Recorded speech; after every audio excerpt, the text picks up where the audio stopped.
Welcome to TVBS Meeting Room, where we tackle global issues with a view from Taiwan. I'm your host, Wenqi. Today's guest is rather unusual because most of the time our guests are policymakers. Leo Chiang Songchang is the director of the Oscar-nominated short documentary film Island in Between, Kinmen.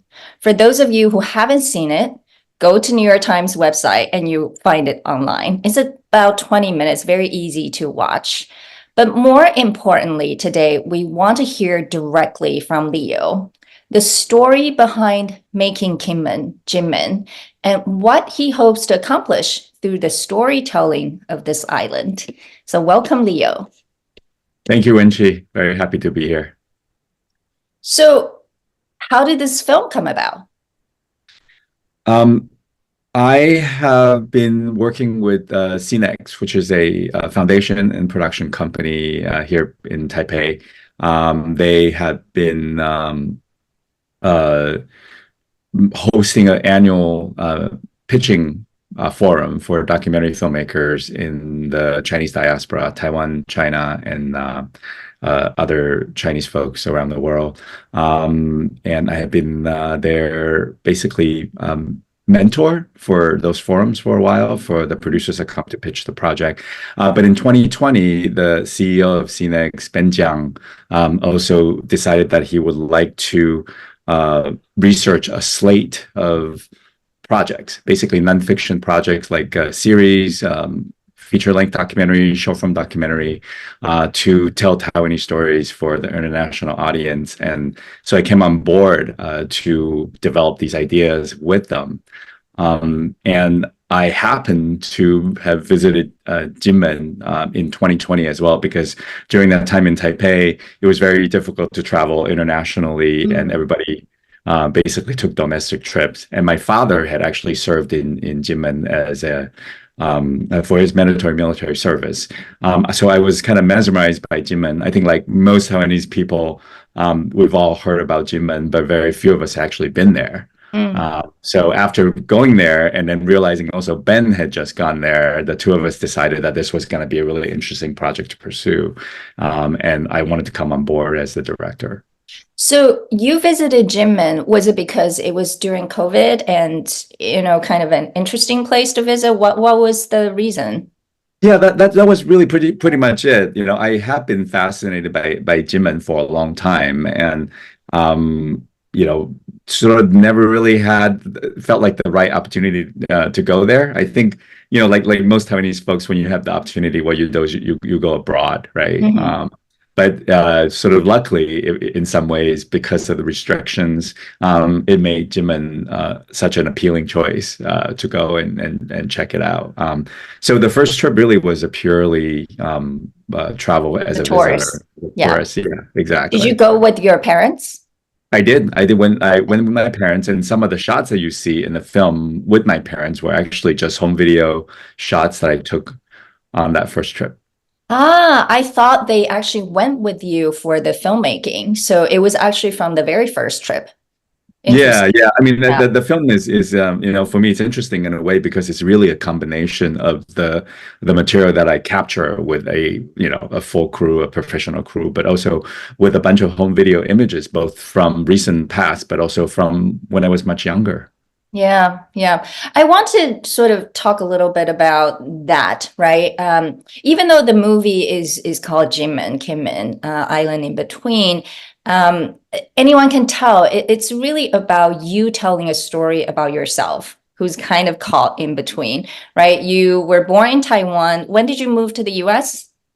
I moved to the U.S. when I was 15 years old. So I was actually a parachute kid. I think, folks who are familiar with Taiwanese society would know what that phenomenon was, which is that my parents stayed behind in Taiwan, and me and my younger siblings traveled to the U.S. and stayed there to study by ourselves. Right. And then so most of your adulthood was in the U.S. And not until recently that you moved back to Taiwan. Is that right? Yeah, I moved back to Taiwan about 7 years ago in 2017. But, because I have built my career as a documentarian in the West, I continue to travel back and forth, and I continue to take projects in the US and elsewhere. So I, in some ways, the silver lining for the pandemic is that I actually committed to stay here for a really long stretch of time. It was the longest stretch of time since I was a child. So really, I began to, in some ways, develop new relationship with Taiwan and have new interest about Taiwanese stories.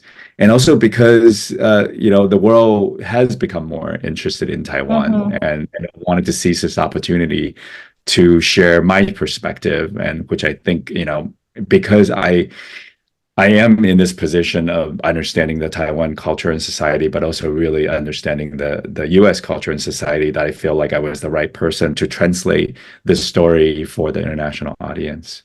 I think it's actually more than that. There was a part of the film that was really interesting, right? You had the 台胞证, you had the Taiwanese passport, and then you have an American passport. And you said it yourself, right? And I look at some of your past films, some of them were about China as well. So, you actually are one of these people who've been able to straddle between China, Taiwan, and the US, and have real experience in all three different places. That's why sort of making this film, Kinmen, was so interesting, because you are obviously caught in between. But can you, let's drill deeper into this. What does that mean, caught in between? I want to hear from you. Yeah. Just a quick clarification: the film's English name is actually Island in Between. The film's Chinese name is right.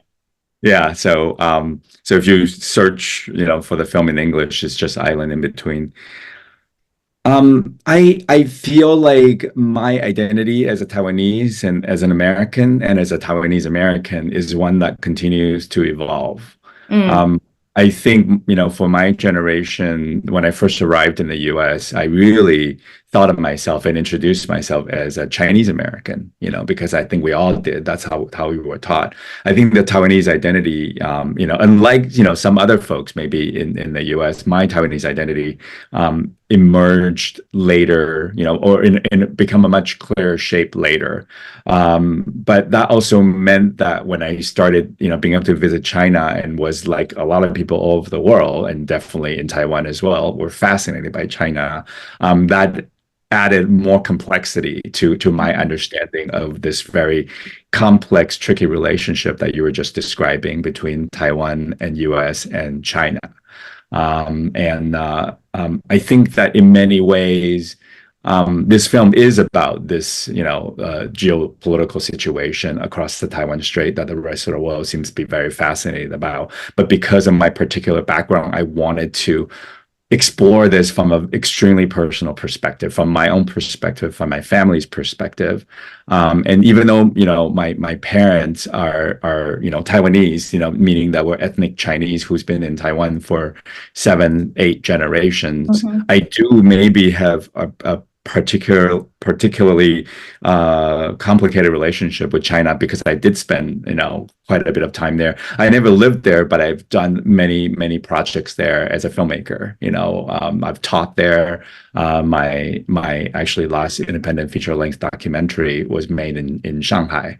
And then, I also really felt like the world, right, and especially, in the US, people confound the Chinese government with the Chinese people. And so this really simplistic understanding of what being in China means, as well as being in Taiwan, right? People often think of the Taiwanese folks, in sort of almost like from a victim narrative, right? These are the unfortunate people who are, trapped and stuck. And so it's really, this film is just trying to kind of examine this and really present a more complicated situation when people are commonly are accustomed to.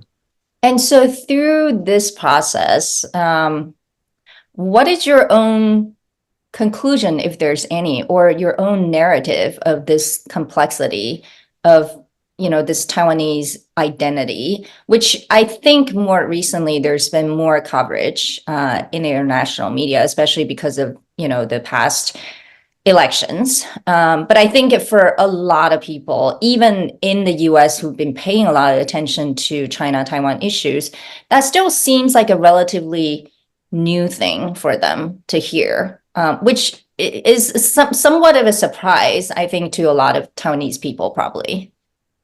Yeah, I think what Taiwanese people probably don't really understand is how complicated it is to explain Taiwan to the rest of the world. I mean, we all grew up in the situation. We know the history, we know the difference between, Republic of China versus People of Republic of China versus what the world known as Taiwan, but the rest of the world, even just mentioning these names, a lot of them are just really confused.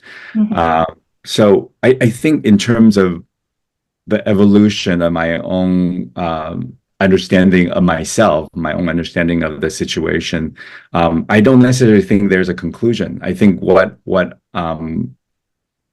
I'm proposing is that it's a ever evolving situation, and my identity is an ever evolving identity. I wanted to look at this closely at this moment, but things might change. If the relationship improves, maybe my feelings towards the situation would be different. I mean, I can't really predict the future. I think that what I hope for, and I think most of Taiwanese people hope for, is that there will be peace, and that Taiwanese people will have the power of this determination somehow, that we can actually have a say in our own future. So whatever shape that takes, I think that, I would personally support it. I think it's a really good point that the identity may be evolving.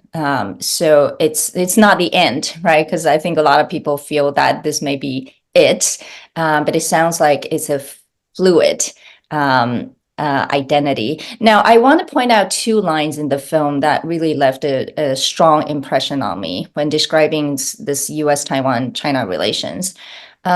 Quote unquote, a child involved in a three-way battle, hostile, codependent, manipulative. And then, quote unquote, they all think they know what's best for me, but they don't really care about what I want. I assume the I is Taiwan in this case, right? I think I would say the I is Taiwanese people. I feel like these parental figure that I'm referring to are the powers that be, the government, perhaps. And I think if you look at the way that I wrote the narration, if you will, the way I speak in the film, it's really about personalizing a very complicated geopolitical situation, try to make it relatable, in terms and phrases that I think people across different culture and, across different region can understand. And I do, I think as a person feel torn, feel like, there are different parties that are involved in my life as a Taiwanese person, and that I don't necessarily have any say in it.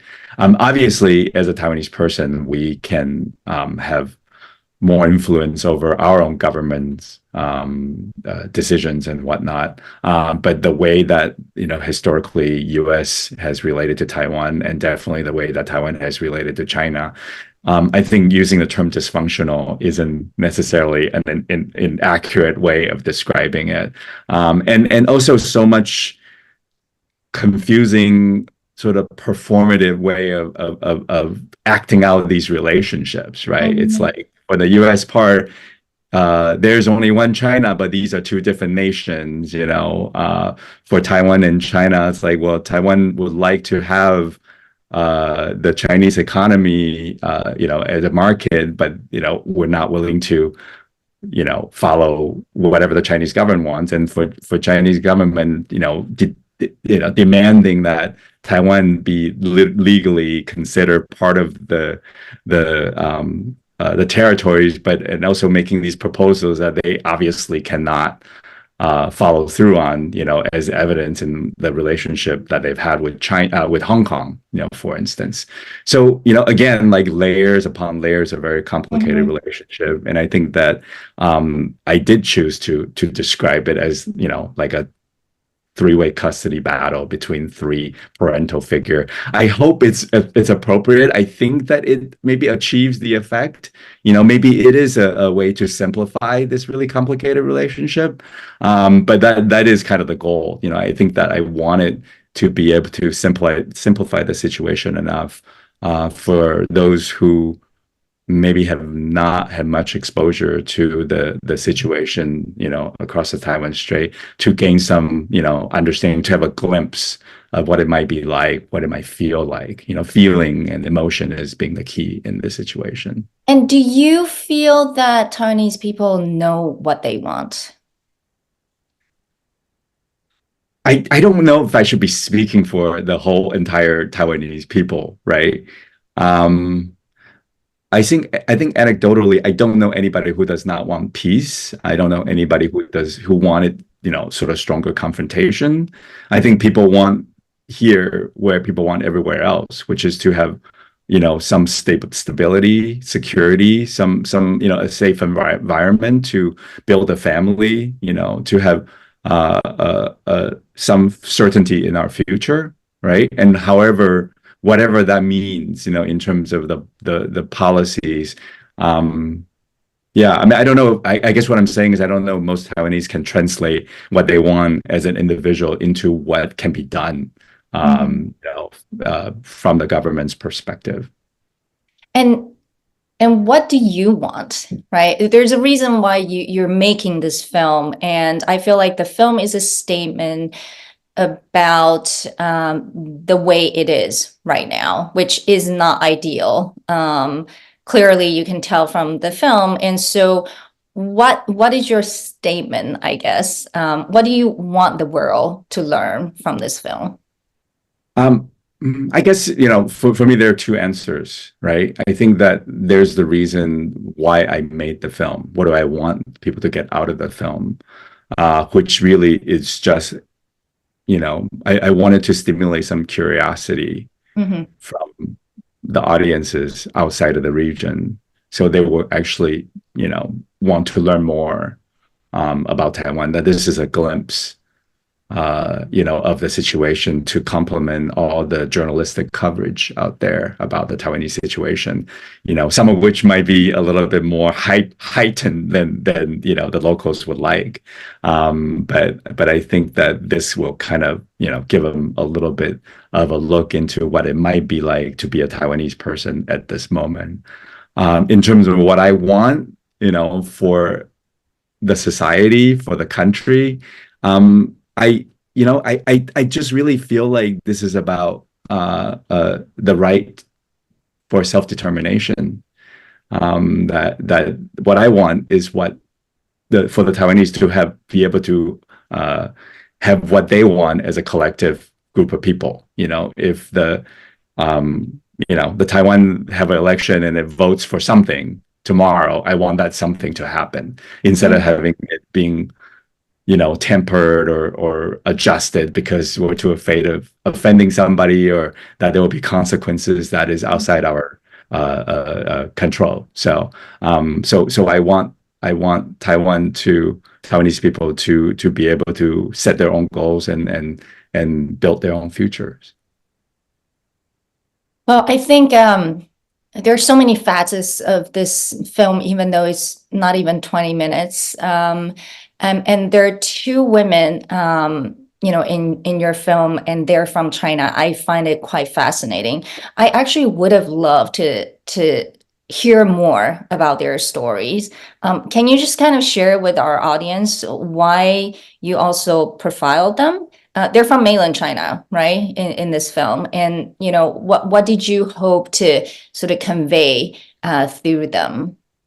Well, I think that what I attempt to do was to visit, a few different representatives from a few different group of people who live in Kinmen, right? And as some folks would know, that Kinmen is probably one of the first places to have marriage partners from China. After the relationship normalized. in the early 2000s or even earlier, actually. And the reason why I profile them, because in my mind, even though, they were not born and raised in Taiwan, they have married into a Taiwanese family. They have Taiwanese children. I don't know if they see themselves as Taiwanese or not, but for me, I see them as part of, the very diverse society of Taiwan. And there are actually a lot of them, right? I mean, I don't know how many, but I think it's significant. And I actually have another scene that I shot that I wasn't able to use, which was a bunch of them had all gotten together for lunch. Maybe like a group of 12 people. I think some of them have been in Kinmen for 15, 20 years, right? I mean, they've raised the whole family there. And I think, they're stuck in between in ways that I'm not sure I fully understand. And I really wanted to give them a voice and also, again, offer up another perspective, one that's probably, unfamiliar to most people outside of Taiwan. Even for folks in Taiwan, I don't think people necessarily take time and have had conversations with folks like them, about their perspective of what's happening.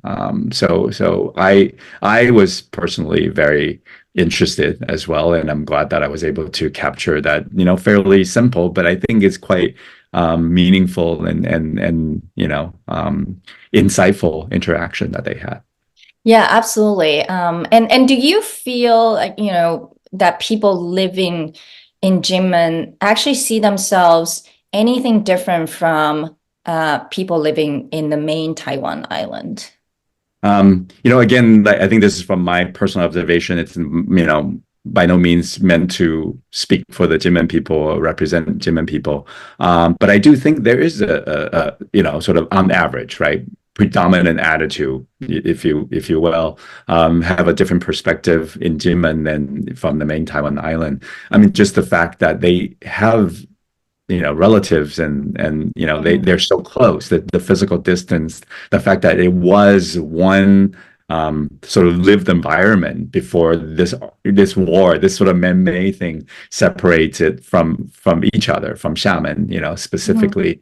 So they're going to have very different feelings towards, the people on the other side. They have experience, like maybe some of them have invested property in Xiamen. Definitely they were beneficiaries of the income that was brought in by the tour groups, from mainland. Probably, definitely, obviously in Taiwan main island as well, but I think in Kinmen it's more acute because people do come there in huge flocks, and it's not a big place, so it's very prominent. So yeah, I mean, I think their perspective about China and their perspective about their relationship to Taiwan as well, the government in Taipei is quite different, I think, from on average from most people on the main Taiwan island. Yeah, just given sort of the connectivity between, let's just say, Kinmen and Xiamen, right? Anyone who's visited both places would feel like they're so similar, the food, the culture, the people, etc. So the very conversation about a possibility of war, is it unfathomable to them, or is that something that's on their mind, thinking actually it is very likely? Tell our audience, how do people really see that possibility of a war? I mean, I think it has a range of reaction like you would get also, in rest of Taiwan, right? I think there are people who says there's no way that that's ever going to happen. It's, the international media being in hysteria over the situation. And sometimes it does feel like that folks from the outside, they're seeking, conflict in order to heighten, make the coverage more interesting, make the stories more interesting.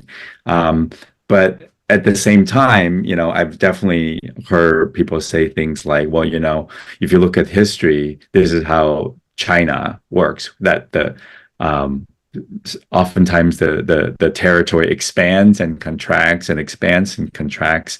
And so, maybe it's time. I mean, somebody did say this, that it's not unforeseeable that that Kinmen or even the rest of Taiwan will be reabsorbed, for lack of a better verb, into China. So I think that the attitude ranges. There are folks who says, yeah, if there was a war, Kinmen will be fine because they will just go directly shoot a missile to Taiwan, right? I mean, war game scenario. I mean, I'm not, I don't want to, make it sound like there's sort of a carelessness of the Kinmen regarding Taiwan, because it's definitely not the case. People, for the most part, like at least in my interactions with them, really respect and love living in the system that we have here. But if you really push them, like I did ask some folks about, like, well, what do you think will happen? And one person says, what will happen is the main Taiwan island actually will be more dangerous than Kinmen. So maybe there will be people flocking to Kinmen to seek safety from the attacks, because the mainland will be much kinder to Kinmen because it's a closer cultural, a piece of territory than the rest of Taiwan, perhaps. These are all speculations. And when I first heard that, it was actually kind of a shocking, confusing idea. But if I thought about it a little longer, I guess that's possible and logical that would be the case. So again, very, very varied. And then, I think that, again, these are all people making speculations, right? Nobody knows what's actually going to happen. Nobody's saying, I know for sure it's going to happen tomorrow. Yeah, I'm sure even if you talk to, Xi Jinping, I'm not really sure if he's made up his mind either. However, especially from, 2 years ago, Nancy Pelosi's visit to Taiwan, and then the most recent elections, there's just so much international sort of attention and worry of the escalation of risk and even the possibility of a war. But on the contrary, and you were in Taiwan at that time, on the island, people don't seem to worry as much.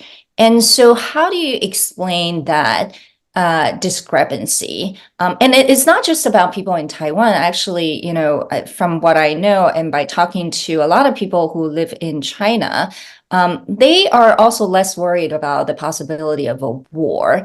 And of course, the Chinese government has been saying, oh, Chinese would never kill Chinese, that's not possible. So how do you explain that, to the rest of the world, that there's such difference?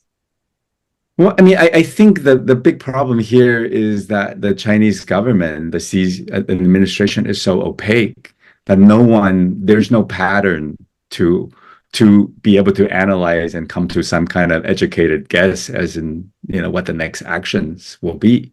Nobody knows.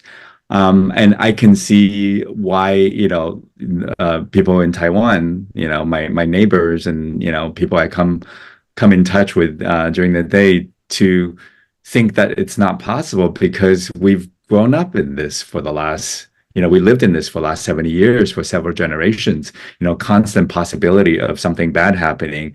And then maybe a couple of times even on the verge of something does happen, but it just never did happen. And for folks who want to have a normal life, you have to develop a healthy sense of, I mean, you could say that's a healthy sense of denial.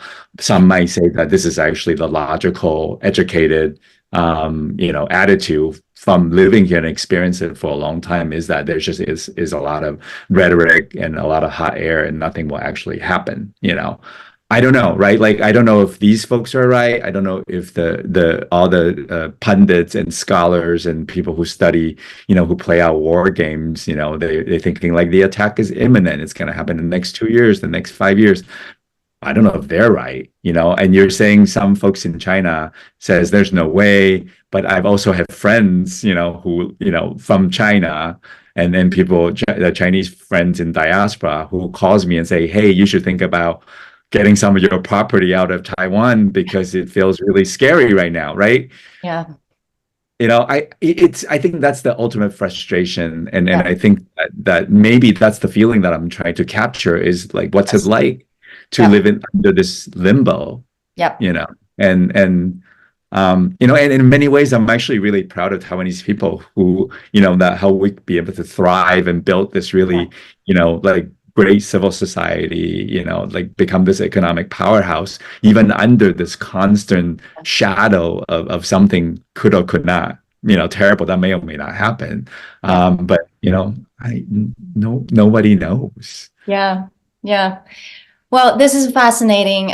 We have to end today's conversation, but this is only the beginning because I know you're about to start your campaign. The Oscar is on March 10th? Is that right? Yeah. So there's still about a month to go, and there's a lot of work to be done. Of course, we're all fingers crossed for you, and hopefully we'll have you back to even talk more about not just this film, but others. But thank you so much for joining us, and more importantly, for highlighting this complexity of the issue from, I would say, Taiwan's point of view. So thank you, Leo. Thank you, Wenchi. Great.